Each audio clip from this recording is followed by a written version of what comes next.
Assalamualaikum warahmatullahi wabarakatuh. Hai sahabat beriman, apa kabar?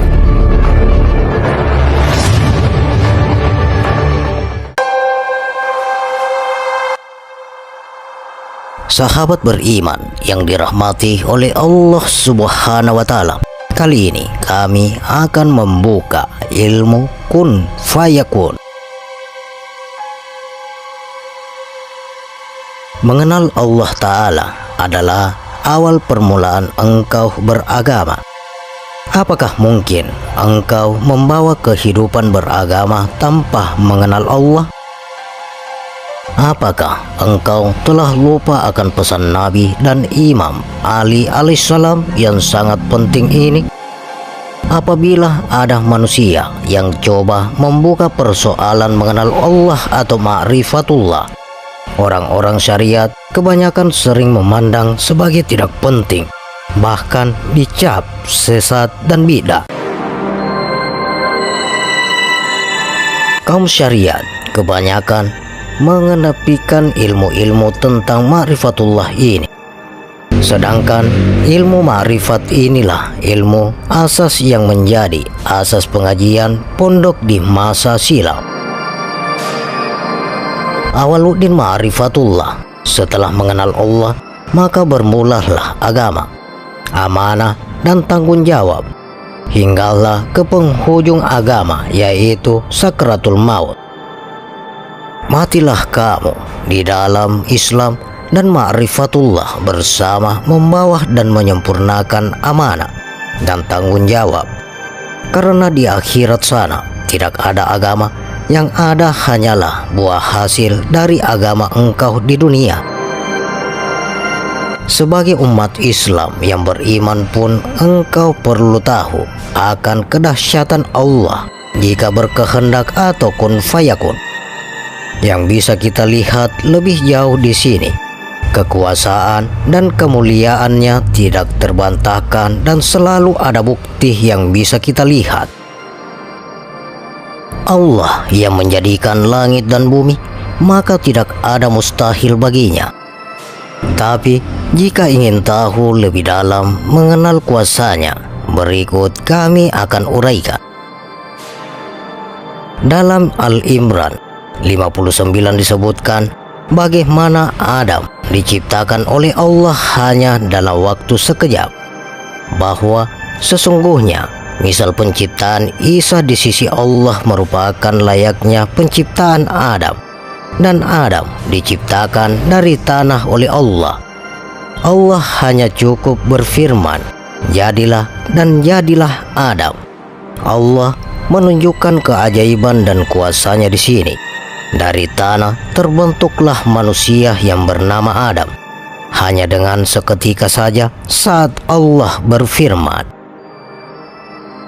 Dalam Al-Imran ayat 47 juga dinyatakan betapa dahsyatnya apa yang terjadi apabila Allah sudah berkehendak.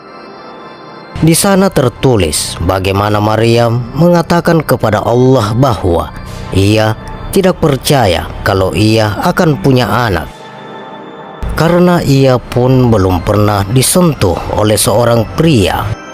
Dan dengan perantara Jibril, Allah pun berfirman kepadanya bahwa apa yang dikehendakinya maka akan tercipta. Sesuatu yang ditetapkan atas kehendak Allah hanya dengan satu kata, jadilah, maka akan benar-benar jadi. Dalam surat Maryam ayat 35 pun dahsyatnya kehendak Allah disebutkan bahwa Allah adalah maha suci, maka tidak layak baginya untuk memiliki anak, dan jika sudah menetapkan sesuatu, maka hanya dengan satu kata atau firman, jadilah, maka apa yang dikehendakinya untuk tercipta bakal jadi seketika itu juga tanpa perlu diragukan lagi. Dalam surat Al-Mu'minun ayat 68 juga dikatakan tentang kuasa Allah dan menentukan kematian dan kehidupan, karena memang hanya Allah yang sanggup menghidupkan dan mematikan.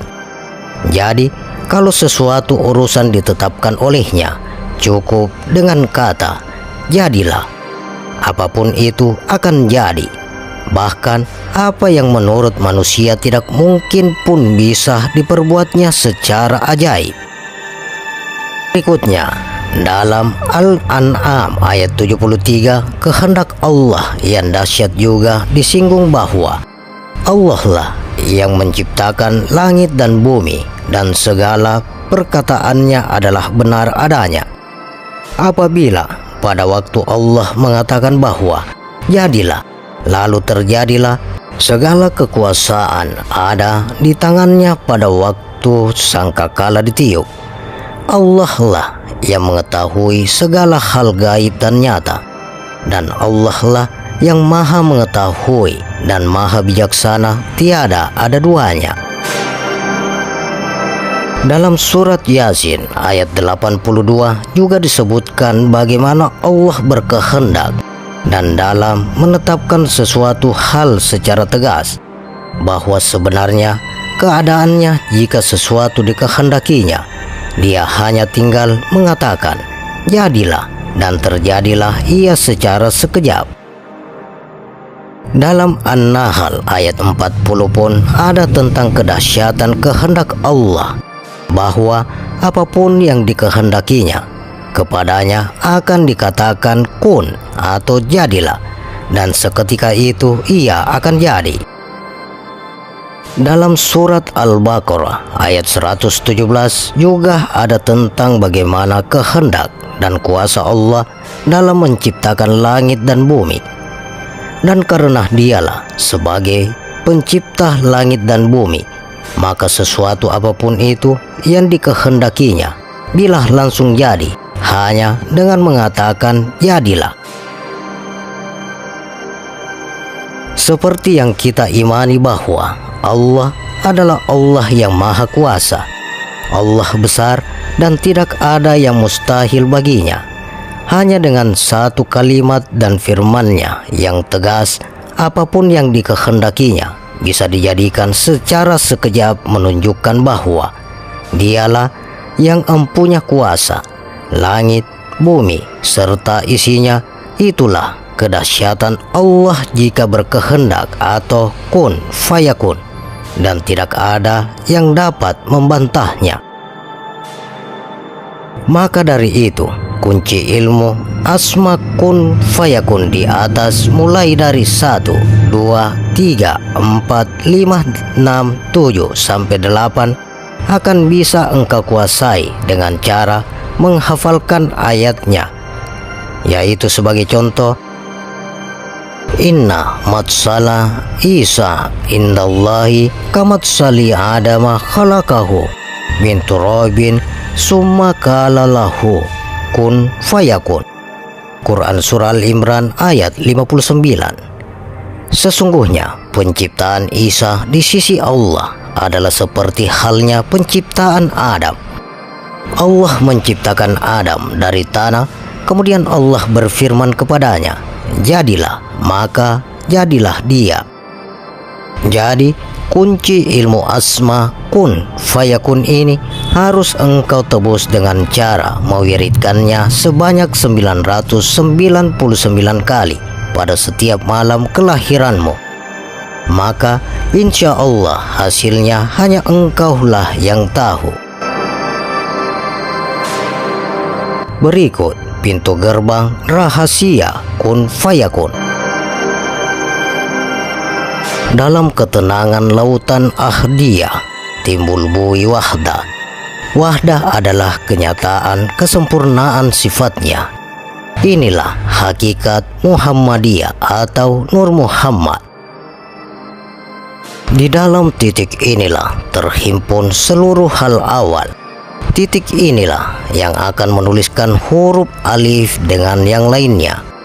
Titik itulah yang akan menyatakan perincian rahasia yang terdapat dalam tinta melalui pena. Inilah pembatasan dan pintu untuk mengenal yang tidak ada batasnya.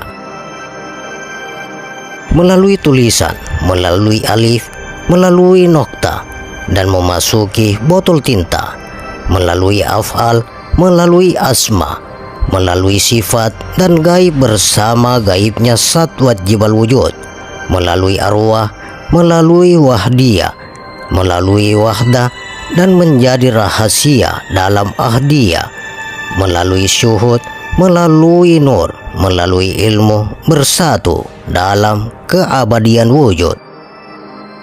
Dengan demikian, perintah kun atau jadilah bukan diarahkan kepada Adam atau yang tidak ada, tetapi adalah kepada suatu yang telah ada, yaitu bakat-bakat pribadinya sendiri yang asal atau a'yan sabita.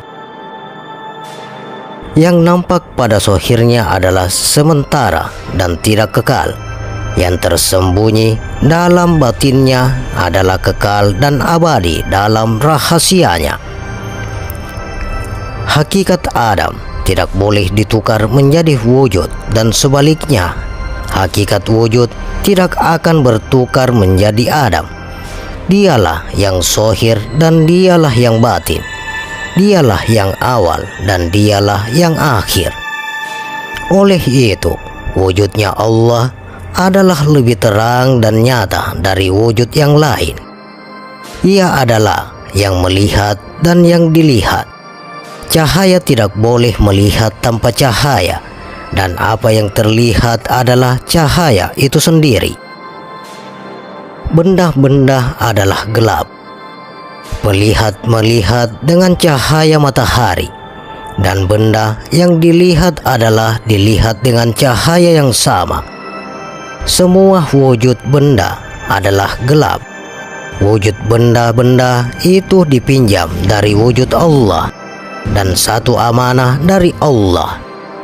Dia yang melihat, dan dia juga yang dilihat, yang diketahui dan yang mengetahui. Engkau hanya adum atau kosong. Kulli syai'in khalika illa wajahahu. Quran Surah Al-Qasas ayat 88, yang artinya semua binasa kecuali wajah Allah. Maka dari itu inilah satu rahasia amalan multifungsi tergantung dari niatmu saja. Amalannya adalah Bismillahirrahmanirrahim. Innama amruhu isa arada syai'an ayyakula lahu kun. Lalu tarik nafas, baca apa yang diniatkan. Fayakun. La haula wala quwata illa billah aliyul azim. Maka metode yang paling praktis yang digali dari ilmu wahidiyah untuk membangkitkan kekuatan yang tak terbatas adalah harus istikharah atau nol atau lebur atau menyatu. Quran Surah Zumar ayat 30. Sesungguhnya kamu adalah mati, dan sesungguhnya mereka adalah mati. Quran Surah Al-Anbiya ayat 22. Sekiranya ada di langit dan di bumi Tuhan-Tuhan selain Allah, tentulah keduanya itu telah rusak binasa. Maka Maha Suci Allah yang mempunyai arsy daripada apa yang mereka sifatkan. Selaginya engkau belum bisa meniadakan diri, engkau tidak akan pernah menemukan yang maha ada. Mustahil ada dua yang wujud, dan mustahil ada dua yang maha ada. Karena jelas di dalam Al-Kahfi 110 dijelaskan bahwa barang siapa mengharap berjumpa dengan Tuhannya, maka hendaklah ia mengerjakan amal yang soleh, dan janganlah ia mempersekutukan seseorang dalam beribadah kepada Tuhannya. Maka barang siapa yang lebur ke dalam, maka Allah berfirman, maka itu kejahatan mereka diganti Allah dengan kebajikan, dan adalah Allah Maha Pengampun lagi Maha Penyayang. Quran Surah Al-Furqan ayat 70. Dalam melaksanakan mujahadah harus santai, rileks, dan semua kepentingan dunia yang mencapai di pikiran dihilangkan dari niat dan jiwa, sehingga tidak pernah merasakan apa-apa, sehingga benar-benar menerapkan kalimat la haula wala quwata illa billahil azim. Kalau begitu posisi akal dan pikiran bagaimana? Akal dan pikiran menyadari semua gerak-gerik adalah pemberian Allah. Begitu pula hati harus menyadari dan merasakan bahwa engkau tidak memiliki apa-apa. Itulah yang disebut nol, karena merasa semua tidak ada apa-apa. Maka tiada kekuatan yang sangat dahsyat bagi seorang hamba kecuali ketika merasa nol, sehingga yang ada hanyalah Allah, Tuhan yang Maha Pencipta. Maka apa bisa akan terjadi kolbun wahid atau satu hati apabila masih merasa paling baik dan benar sendiri dengan yang lain? Maka mutlak nol atau istighfar atau tidak ada apa-apa harus benar diterapkan dan menancap di dalam hatimu. Harus ada getaran, takkan getaran di dalam jiwa ketika membaca ya Sayyidi ya Rasulullah. Inilah sebagai receiver penghubung sinyal kekuatan yang maha dahsyat dari Allah. Sebab kekuatan Allah yang turun di bumi ini adalah melalui Rasulullah dengan dasar wa ma arsalnaka ila rahmatan lil alamin. Dan tidaklah aku mengutusmu wahai Muhammad kecuali sebagai rahmat bagi seluruh alam. Quran Surah Al-Anbiya ayat 107. Maka orang-orang yang benar-benar dekat kecintaannya sehingga benar-benar dihadapkan Rasulullah, pasti umat itu akan memanggil-manggil dengan sebutan yang mulia. Karena jelas sekali atas dasar Rasulullah adalah utusan pembawa rahmat bagi seluruh alam. Itulah beliau berhak memperoleh penghormatan melebihi manusia lain. Karena itu Al-Quran berpesan kepada orang-orang mukmin, jangan meninggikan suaramu lebih dari suara Nabi atau saat berdialog, dan jangan pula mengeraskan suaramu di hadapannya saat beliau diam, sebagaimana kerasnya suara sebagian kamu terhadap sebagian yang lain. Quran Surah Al-Hujurat ayat 2. Janganlah kamu jadikan panggilan atau nama Rasul di antara kamu seperti panggilan sebagian kamu kepada sebagian yang lain.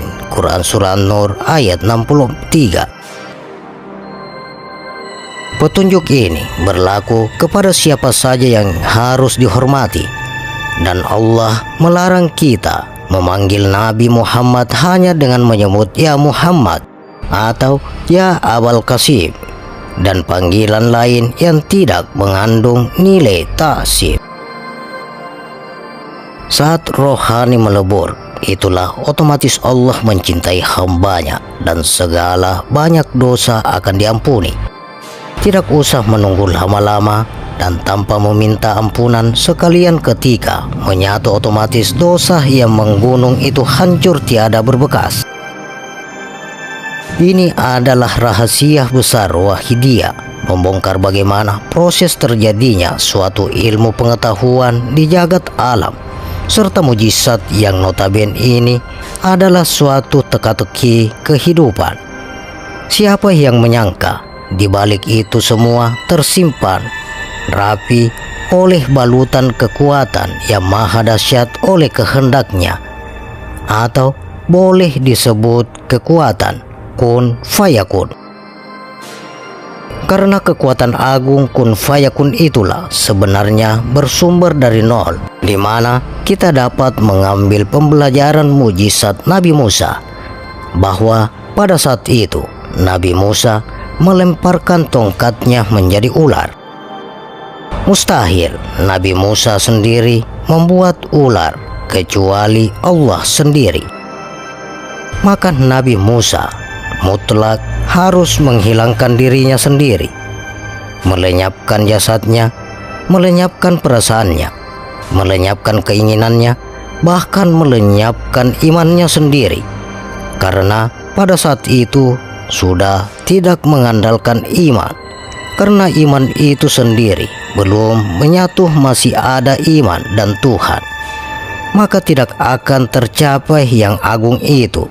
Dan yang ada pada saat itu, Nabi Musa diperkenankan untuk melenyapkan dirinya, sehingga yang ada hanya Allah bertajalli atau menyatu di dalam dirinya. Maka betapa dahsyatnya kekuatan tersebut apabila ada seseorang yang membongkar kekuatan itu. Indah dan damai dunia, tidak ada rasa dendam dan permusuhan. Semoga Allah memberi kekuatan dan nikmat yang agung bagi hamba-hambanya. Selanjutnya, rahasia kunci kun fayakun. Inilah kunci pembuka Ma'rifat 99, pancaran sifat nama Allah ke setiap hambanya. Untuk menggunakannya, maka bacalah innaka waliyatalattaf kun fayakun. Baca 99 kali kepada apa yang diniatkan. Lalu untuk terkabulnya hajat lain boleh disikirkan sebanyak 9.999 kali. Karena kun fayakun itu menyimpan misteri dan keajaiban Allah bagi sang pengamalnya. Karena itulah kekuatan Allah yang tak terhingga. Mengapa jarang di antara kita menggunakannya? Padahal Allah sungguh menggunakannya atas segala sesuatu. Kun fayakun itu adalah sebuah kekuatan yang berpuncak dari kekuatan Allah. Inilah salah satu rahasia dan keajaiban Allah. Sungguh bagi orang yang berpikir dan ikhlas hatinya. Pertanyaannya adalah, kepada apa atau siapa Allah menyampaikan kalimat kun itu untuk pertama kalinya, sehingga kemudian sejak itu wujudlah alam ciptaan Allah dalam berbagai bentuk dan dimensi atau ruang dan waktu. Jawabannya adalah kepada sesuatu yang belum ada, kepada ketiadaan. Bahwa Allah berfirman kun itu kepada ketiadaan, lalu ketiadaan itu berubah menjadi ada, menjadi ciptaan, maka saat itu juga lunturlah tauhid kita. Sebab dengan jawaban kita itu berarti pada saat awal itu ada dua yang wujud.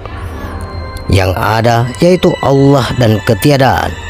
Ada dua, ada Allah dan ada ketiadaan.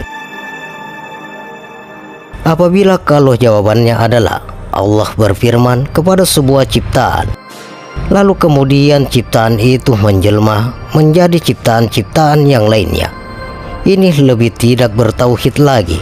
Sebab saat awal itu terang-terangan ada dua wujud yang ada, yaitu Allah dan satu ciptaannya. Jadi ada dua pada saat awal itu. Jelas sekali saat itu juga runtuhlah tauhid pada diri kita. Padahal tauhid mensyariatkan bahwa yang awal sebelum adanya ciptaan hanyalah semata-mata zat yang tunggal, yang ahad, ketiadaan pun tidak ada. Satu ciptaan kecil apapun juga tidak ada. Yang ada hanyalah semata-mata satu wajibal wujud saja sendiri.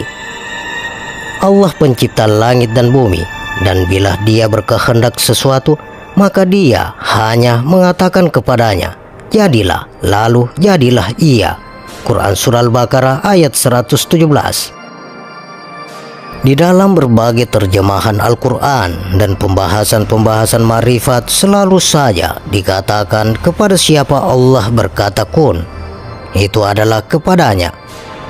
Artinya adalah saat berkata kun, itu Allah berkata kepada sesuatu selain daripada zatnya sendiri. Dengan begitu, maka lunturlah tauhid kita.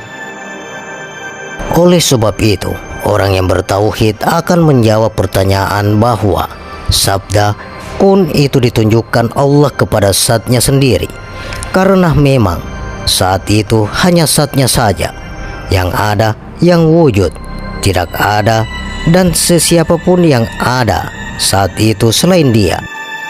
Ketiadaan pun tidak ada, zatnya adalah wajibal wujud. Dia hanya mengatakan kepadanya, jadilah, lalu jadilah ia semua ciptaan. Al-Baqarah ayat 2. Jadi dengan begitu Allah berkata kun kepada zatnya sendiri, lalu dari zatnya itu tercipta semua ciptaannya, semua ciptaan. Pertanyaannya adalah, apakah kesemuaan zatnya yang menjadi kesemua ciptaan termasuk ruang dan waktu? Ketetapan kita dalam menjawab pertanyaan ini amatlah sangat penting sekali. Jawabannya dari pertanyaan inilah yang telah melahirkan berbagai konsep yang nanti akan mewarnai perkembangan agama Islam dan semua paham dan kepercayaan yang ada di dunia ini dari dulu sampai dengan sekarang dan yang akan datang. Kenapa begitu? Karena jawaban dari pertanyaan yang inilah nantinya yang akan membawa kita untuk mengetahui hakikat daripada semua ciptaan, termasuk hakikat kita sebagai manusia. Salah dalam jawaban, maka kita tidak akan pernah sampai memahami hakikat dari semua ciptaan ini, termasuk diri kita sendiri. Dengan begitu, kita nantinya akan selalu hanya berhenti pada tataan sifat dan ciptaan. Kita selalu sibuk membahas sifat-sifat ciptaan. Kita sibuk membahas sifat manusia, sifat si fulan, sifat alam, sifat materi, sifat energi, sifat getaran, sifat kuantum, sifat gelombang, sifat partikel, dan sebagainya. Berbagai ciptaan yang memang tidak terbatas banyaknya dan ukurannya, sibuk dan ramai, riuh rendah seperti berbalas pantun, karena memang yang terlihat, terdengar, terasa, terbuai, terkecup, dan seluruh panca indera kita adalah sifat-sifat dari ciptaan. Kalau dibahas, maka akan ramai sekali dan tidak akan sampai kepada hakikatnya. Demikian sahabat ilmu kun fayakun.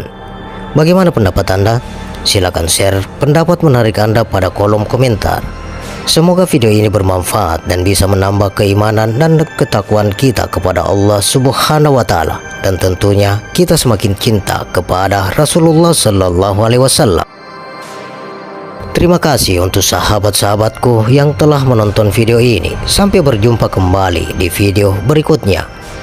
Wassalamualaikum warahmatullahi wabarakatuh.